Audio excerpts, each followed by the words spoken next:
अभी जो इंडिया में आईपीएल हुआ है हालिया और विराट कोहली ने फाइनली आईपीएल टाइटल जीत लिया और मैं देख रहा था उनकी आंखों में जो है वो खुशी के आंसू भी नजर आ रहे थे। बिल्कुल। क्या कहते मैंने देखा था लास्ट ओवर में जब उनको आइडिया हो गया कि वो मैच जीत चुके हैं। हैं फरहाना साहब, आप रिटायरमेंट के हवाले से अब बात करें तो आपको लग रहा है कि विराट कोहली को वैसे अब एक लेजेंडरी फिगर्स में हम मानेंगे क्योंकि उन्होंने बिल्कुल लिटरली सारे टाइटल जीते हैं और ये साल भी उनके लिए बड़ा गोल्डन रहा है। He won T20 World Cup Champions Trophy और अभी बिल्कुल मैं देख रहा था लास्ट 12 मंथ्स देखे जाएं तो लास्ट 12 मंथ्स में उन्होंने 3 टाइटल्स जीते हैं, T20 चैंपियंस ट्रॉफी, आईपीएल।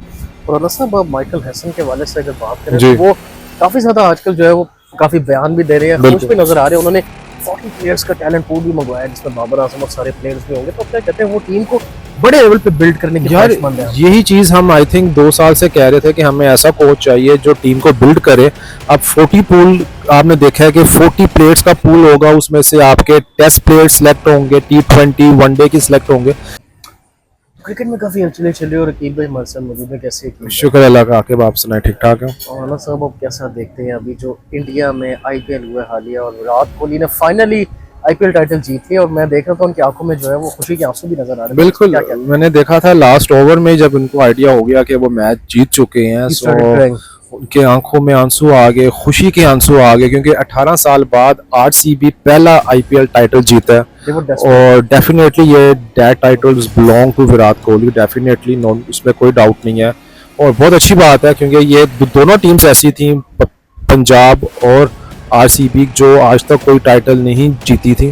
तो इन दोनों के लिए यह मैच जीतना बहुत अहम था, लेकिन in the end Virat Kohli की टीम जीत गई और उनकी आंखों में आंसू थे। वो ऐसे थे कि जैसे उन्होंने कोई एक नई मंजिल पार की हो, क्योंकि उनके पास आप देखा जाए तो हर टाइटल है लेकिन आईपीएल का नहीं था, अब उनके पास वो भी आ गया।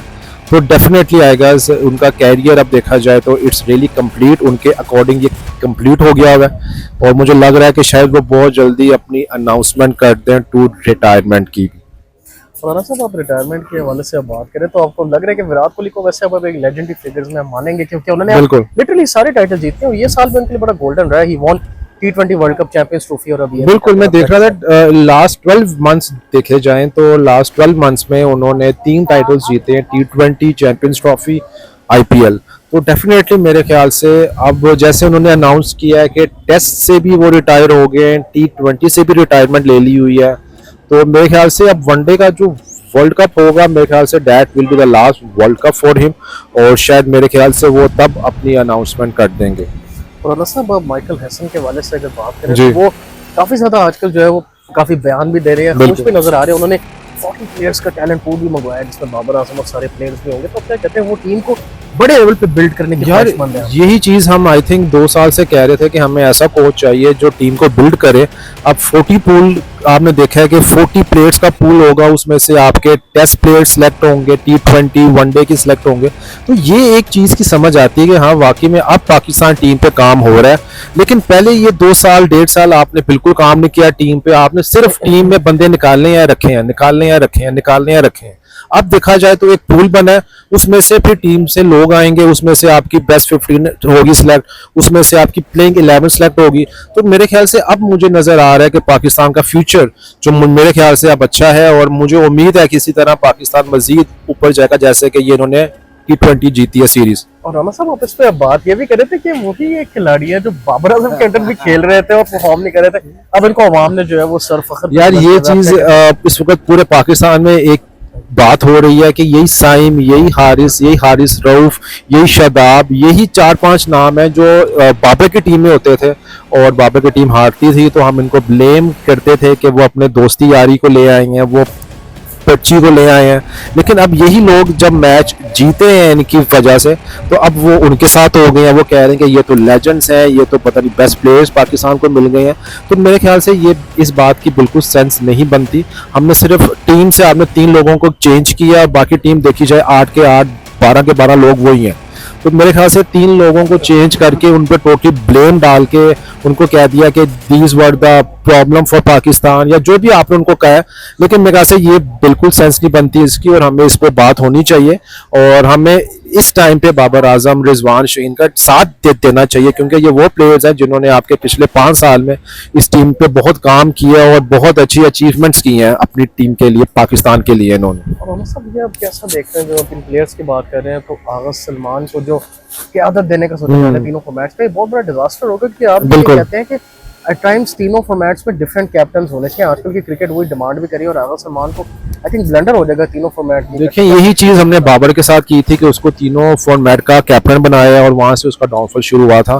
तो मेरे से अब ये टाइम आ गया कि आपने भी देखा होगा कि जितनी भी इंटरनेशनल टीम्स हैं उनके हर ऑलमोस्ट उनके हर फॉर्मेट के डिफरेंट कैप्टन हैं। तो मेरे ख्याल से पाकिस्तान के साथ भी यही होना चाहिए। सलमान आगा इस वक्त T20 के कैप्टन है, वनडे के कैप्टन को रिजवान को ही होना चाहिए, और टेस्ट में अगर तो शान कैप्टन नहीं है या शान नहीं खेल रहा तो मेरे ख्याल से Saud Shakeel is the best option to for the captain.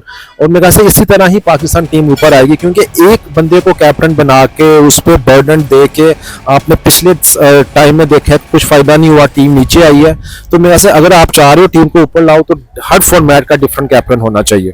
Lastly रना सब before we close this video, obviously अब आगे आपकी टीम जो है वो बांग्लादेश भी जाएगी इस सीरीज बिल्कुल, में, वेस्ट इंडीज जाएगी, बिल्कुल वेस्ट इंडीज भी जाएगी, तो उसके लिए क्या पैगाम देना चाहेंगे? आपको क्या लग रहा है इस टीम में वो पोटेंशियल है? क्योंकि मेन अगर डिफरेंट प्लेयर इनमें नजर है वो हसन नवाज है, वो बिल्कुल। आपके प्लेयर वो तो कह लो कि सीरीज जीते, तो आप क्या कहते हैं इस तरह से? देखिए बॉलिंग आपकी ऑलमोस्ट वही है। अब्बास अफरीदी को आप कभी ले आते हो, कभी उसको नहीं लेके आते, बाकी ऑलमोस्ट आपकी बैटिंग लाइनअप वो है। सिर्फ रिजवान और बाबर को आपने चेंज किया, और हसन नवाज टीम में मिडिल ऑर्डर के बहुत अच्छे बैट्समैन मिल गए हैं पाकिस्तान को।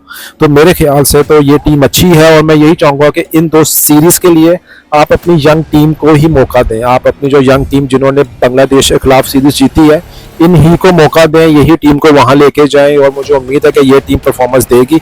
अगर इन केस ये टीम परफॉर्मेंस नहीं देखती उसके बाद कोई ना कोई फैसला लें, लेकिन अभी आप इसी टीम के साथ जाएं। और हसन नवाज बहुत अच्छी चेंज, बहुत अच्छा बैट्समैन मिला पाकिस्तान को, प्लीज उसको आप अच्छी तरह यूज करें, और मुझे उम्मीद है कि Hasan Nawaz definitely will be a match winner for Pakistan. मतलब thank you so much for coming, question करते हैं, लाइक करें, चलो सब्सक्राइब करके मौका दें, मुझे दीजिए इजाजत। अल्लाह हाफिज, टेक केयर।